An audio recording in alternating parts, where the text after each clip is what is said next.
This poem is called Too Black, Too Furious. This poem is so black, it was being racially profiled before I even wrote it. This poem was being looked over for jobs despite having all the relevant qualifications and experience. This poem is pretty for a black poem.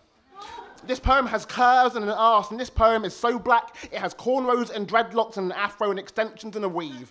This poem exclusively eats jerk chicken and plantain and watermelons and just drinks orange soda and rum and ginger beer. And this poem is so black, a police officer murdered it on video. This poem is so black, it comes from the country of Africa. This poem is so black, it comes from the country of the Caribbean. This poem is so black, its middle name is the N-word. This poem is so black that we can't pronounce its real name, so I'm just going to call it Kevin. And this poem is exotic. This poem is so black, Scarlett Johansson wants to play it in a biopic.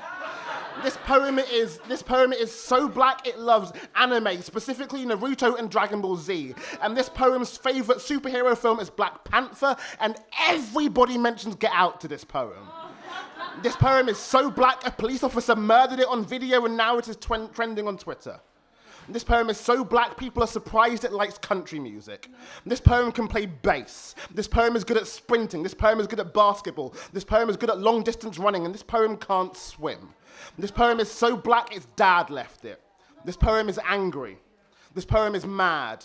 This poem is a thug. This poem used to be in a gang. This poem always carries a knife with it. This poem is so black, it keeps being asked to be that one black poem in a set.